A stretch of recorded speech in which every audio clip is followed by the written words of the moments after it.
आज हम स्टार्ट करने वाले हैं लोकोमोशन एंड मूवमेंट, जो कि है 20 चैप्टर नंबर 20 क्लास 11th का। ठीक है, एनसीईआरटी की डायग्राम जो है वो बहुत इंपॉर्टेंट होता है इस चैप्टर के। ठीक है, कुछ डायग्राम इंपॉर्टेंट है, उसको देख लेना। ठीक है, सो अब स्टार्ट करते हैं। और यहाँ पे कुछ टॉपिक्स हम दिखेंगे, उसके नीचे एमसीक्यू क्वेश्चन दिखाएंगे ताकि आपको समझ आ सके कि नीट में कैसे क्वेश्चंस आते हैं। क्लियर? ठीक है, बहुत सारे डायग्राम में, थोड़े ही डायग्राम है, एक दो डायग्राम इंपॉर्टेंट है, मैं बता दूंगा। ठीक है, सो स्टार्ट करते हैं। Movement of our limbs, jaw, tongue etcetera require muscular movement. Clear? And the contractile property of muscles are effectively use for locomotion. तो सब चीज़ के लिए, मूवमेंट के लिए है ना, मस्कुलर मूवमेंट के लिए है ना, ये सारी कॉन्ट्रैक्टाइल प्रॉपर्टी जो है मसल्स की वो रिक्वायर्ड होती। क्लियर? लोकोमोशन के लिए मेनली। तो लोकोमोशन होता क्या है? Movement from one place to another place, यानी कि एक प्लेस से दूसरे प्लेस में जाना ही लोकोमोशन कहलाता है। ठीक है, locomotion require a perfect coordinated activity of the muscular, skeletal and neural system. ठीक है, यानी कि लोकोमोशन क्या करता है, लोकोमोशन के लिए ज़रूरत होती है perfect coordinated activity of muscular, skeletal और न्यूरल सिस्टम।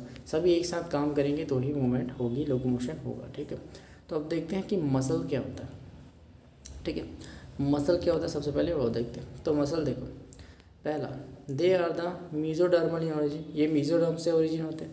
ठीक है, एंड मेक अप 40 to 50%, 40 से 50% बॉडी वेट को ये बनाते हैं।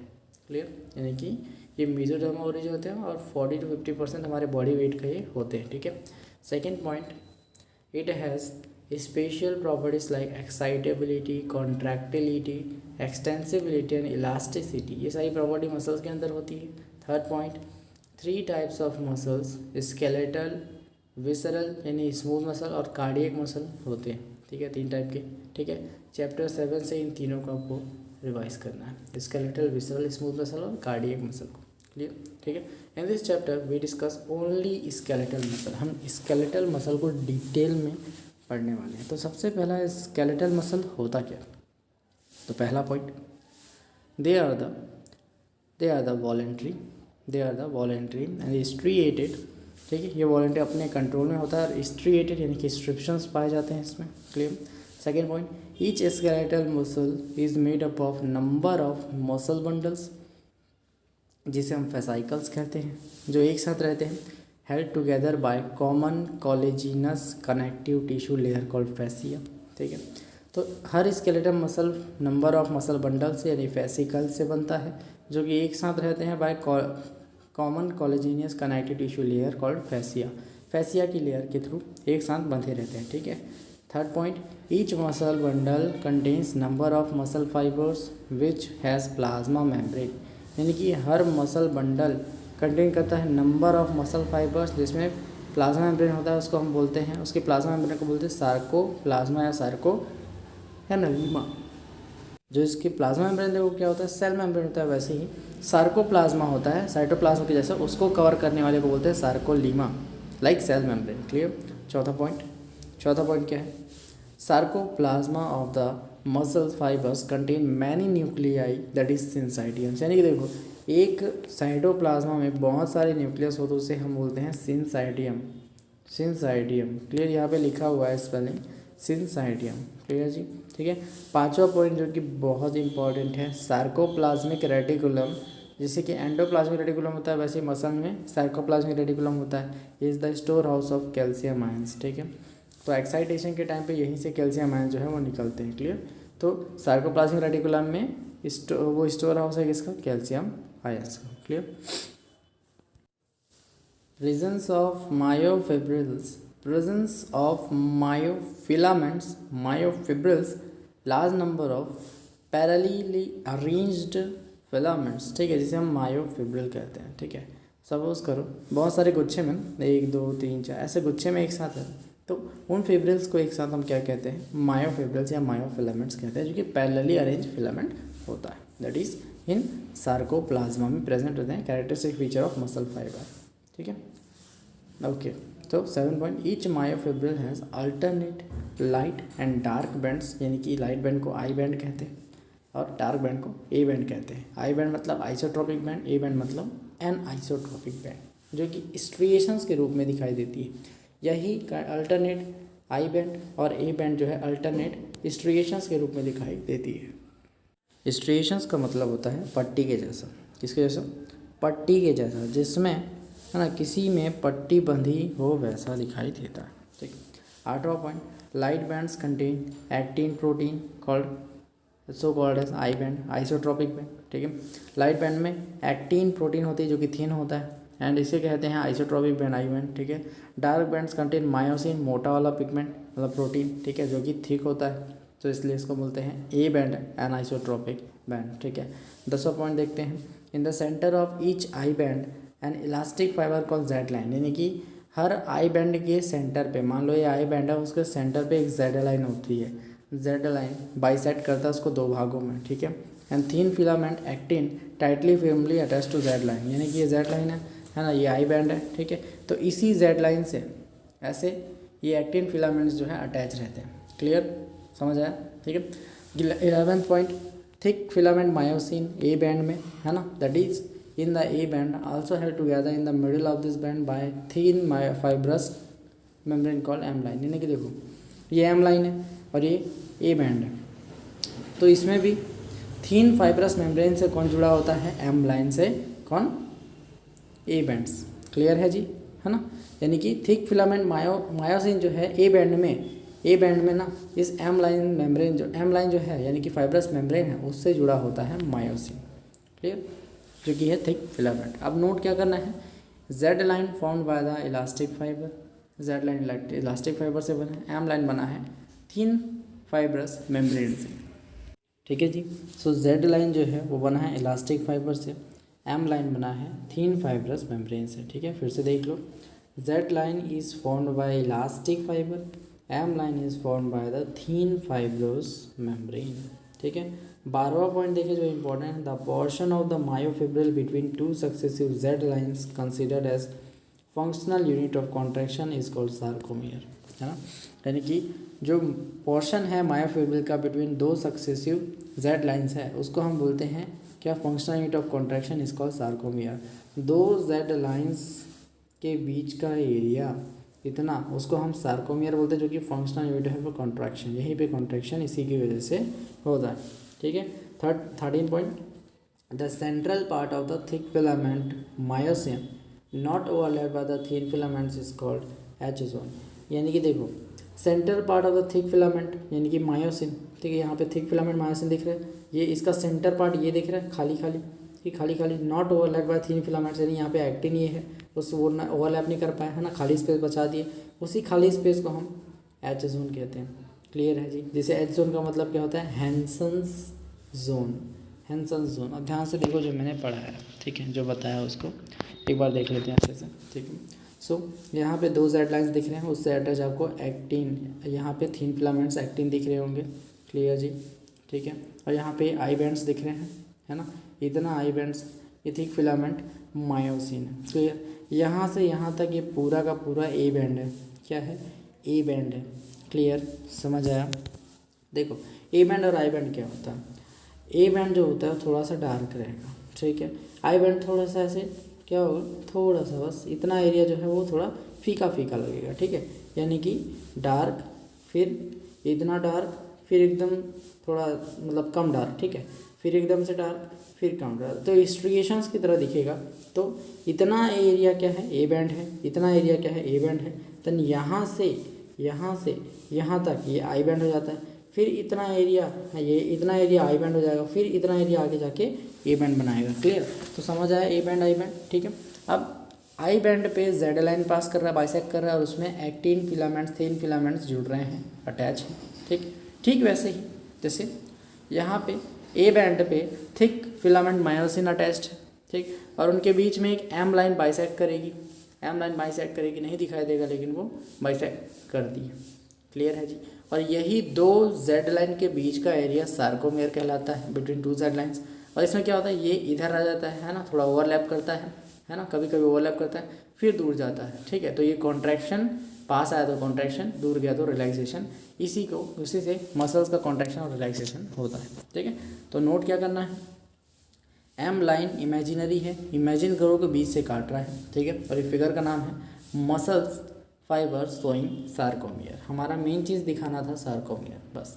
आई बैंड पे एक्टिन फिलामेंट्स और थिक फिलामेंट्स तो मायोसिन जो है वो कहाँ पे, ए बैंड पे है। क्लियर, समझ आया? इसे मत समझ लियो ए बैंड, है ना। आई बैंड जैसे अदृश्य है वैसे ए बैंड भी अदृश्य है, ठीक है। डार्क होगा बहुत ज़्यादा एरिया, ठीक है। बस आप थिक फिलामेंट मायोसिन को एज्यूम मतलब देख सकते हो, ठीक है। एम लाइन को भी एज्यूम करना है। अब structure of contractile proteins actin और मायोसिन हम देखते हैं, ठीक है। अब देखते हैं स्ट्रक्चर ऑफ कॉन्ट्रैक्टाइल प्रोटीन्स जैसे कि एक्टिन और मायोसिन को, ठीक है। सबसे पहले एक्टिन का देखेंगे देन मायोसिन का देखेंगे। तो एक्टिन क्या है, पहला point, each actin thin filament is made up of 2F filaments, 2F filaments, है ना। 2F फिलामेंट से मिलके बना होता है, एक्टिन से मिलके बना होता है ना। Helically bound to each other, ठीक है। 2F फिलामेंट्स जो है एक दूसरे से हेलिकली बाउंड है, जैसे डीएनए के स्ट्रक्चर होता है वैसे ही एक्टिन दिखता है। Clear. Each F actin is a polymer of monomeric units G, globular actin. ये ग्लोबुलर एक्टिन होता है, ये मोनोमर है। और बहुत सारे ग्लोबुलर एक्टिन के मिलने के बाद, बहुत सारे ग्लोबुलर एक्टिन के मिलने के बाद, ग्लोबुलर प्रोटीन के मिलने के बाद ये कंप्लीट होता है, ठीक है। इस तरीके से स्ट्रक्चर बनता है। तो एफ एक्टिन पॉलीमर है मोनोमेरिक जी ग्लोबुलर एक्टिन्स। तीसरा point, 2 filaments of tropomyosin, tropomyosin, ठीक है। 2 filaments of tropomyosin protein also runs close to F actins throughout its length, है ना। 2 filaments of tropomyosin एक प्रोटीन होता है जो रन करता है close to the F actin throughout its length, उसके साथ साथ रन करेगा, दिखाऊंगा अभी, ठीक है। Fourth, a complex protein troponin is distributed the regular intervals on the tropomyosin. यानी ट्रोपोनिन जो एक प्रोटीन है ये भी रेगुलर इंटरवल्स पे जगह जगह पे ऐसे, है ना, थोड़ा थोड़ा डिस्ट्रीब्यूटेड होगा। क्लियर, ठीक है। पांचवा पॉइंट क्या है, in resting state this troponin mask, ये ट्रोपोनिन का काम क्या होता है, ठीक है। रेस्टिंग स्टेट पे ये ढक के रखता है किसको, active binding sites for the myosin on actin filament.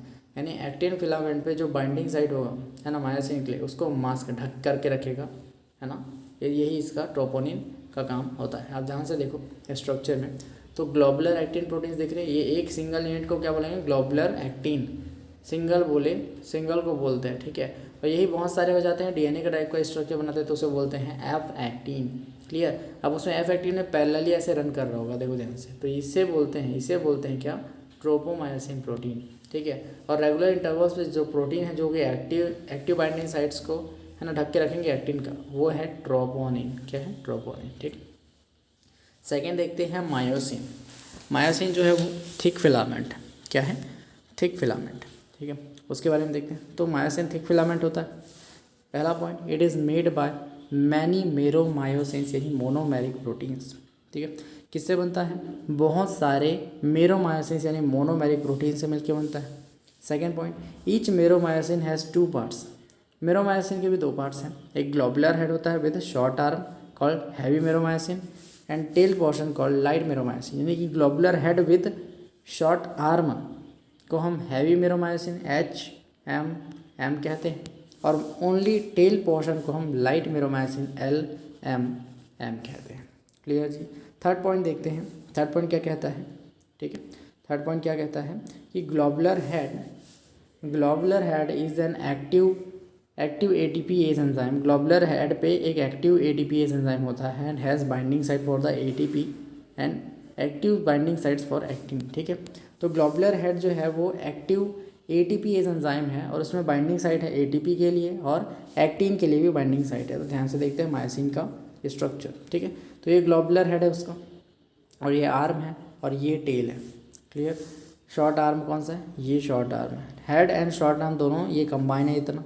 Clear, ठीक है। तो यहाँ पे जो ये दिख रहा है ना, ये एक्टिन बाइंडिंग साइट्स ऊपर है, नीचे ATP बाइंडिंग साइट है, और ये जो है वो ATPase एंजाइम है।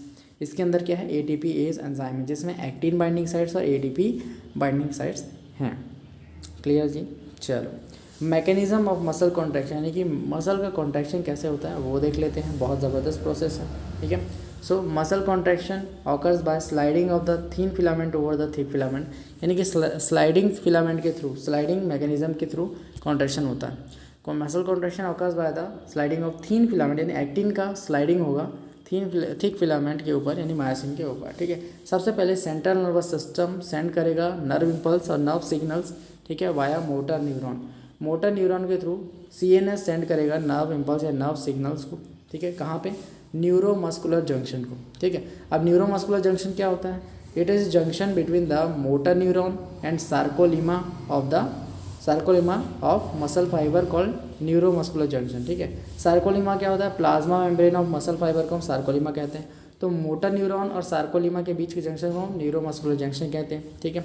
अब न्यूरोट्रांसमीटर जंक्शन क्या है, neuromuscular junction releases acetyl choline. अब ये नर्व सिग्नल की वजह से न्यूरोमस्कुलर जंक्शन जो है एसिटाइल कोलिन एक न्यूरोट्रांसमीटर होता है, उसको जनरेट किया, ठीक है, एक्शन वो उसको रिलीज़ किया जो कि जनरेट करता है एक्शन पोटेंशियल इन सार्कोलिमा, ठीक है। सार्कोलिमा के अंदर वो क्या किया, एक्शन पोटेंशियल को जनरेट किया। अब उस एक्शन पोटेंशियल की वजह से due to action potential in the sarcoplasma calcium 2+ ions release from the sarcoplasmic reticulum. Sarcoplasmic reticulum is the store house of the sarcoplasma, ठीक है।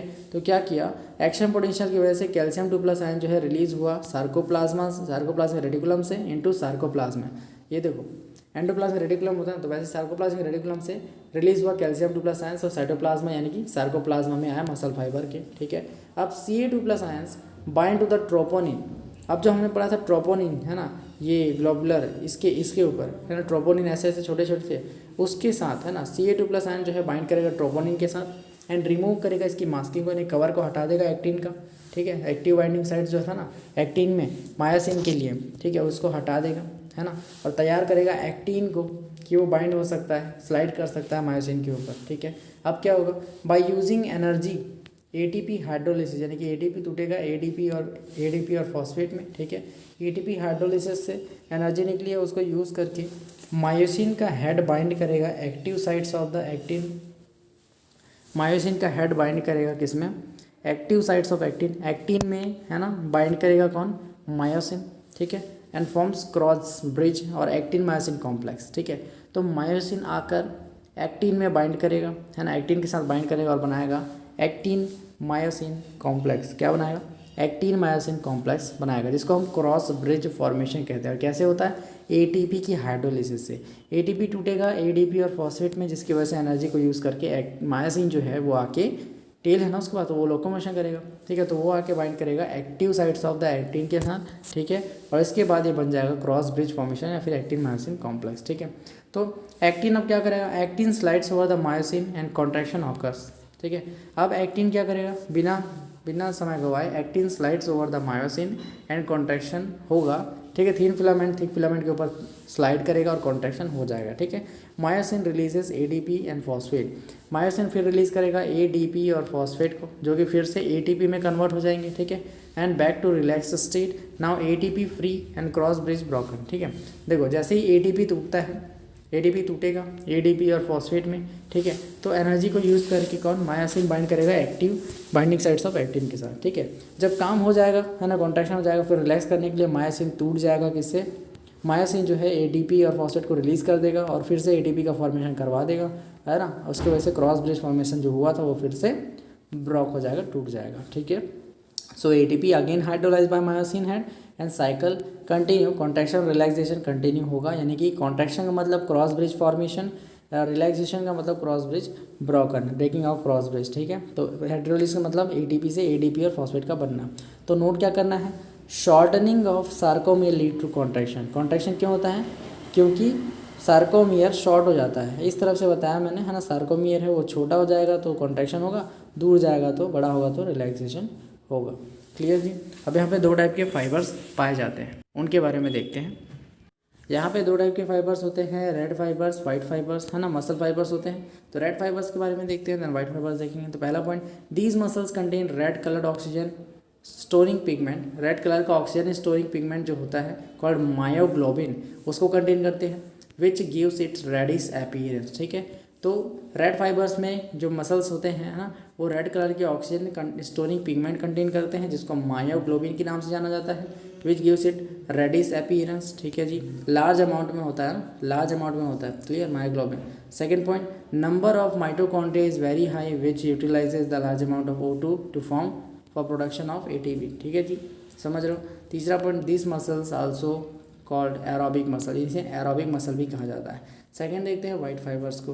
तो पहला myoglobin content is very less, myoglobin content बहुत कम होता है इसलिए रेड नहीं हो सकता ये, ठीक है। ये पेल येलो या फिर है ना पेलिस यानी कि येलो टाइप का और वाइटिश हो सकता है, clear. Second point, number of mitochondria is very less, बहुत कम होता है, but amount of sarcoplasmic reticulum is very high, यानी कि सार्कोप्लाज्मिक रेटिकुलम इसमें बहुत ज़्यादा हाई होता है, ठीक है। तीसरा point, they depend on the anaerobic process for energy, ये एनारोबिक प्रोसेस पे डिपेंड रहता है फॉर एनर्जी के लिए, ठीक है। कुछ क्वेश्चन देखते हैं, विच ion is responsible for the unmasking of active sites for the myosin, myosin के लिए जो एक्टिन में जो है ना, एक्टिन में जो एक्टिव साइट्स हैं उसको मास्क जो करता है उसका अनमास्किंग कौन करता है, ट्रोपोनिन, ठीक है। ट्रोपोनिन क्यों करता है, क्योंकि कैल्शियम 2+ आयन उसकी मदद करता है।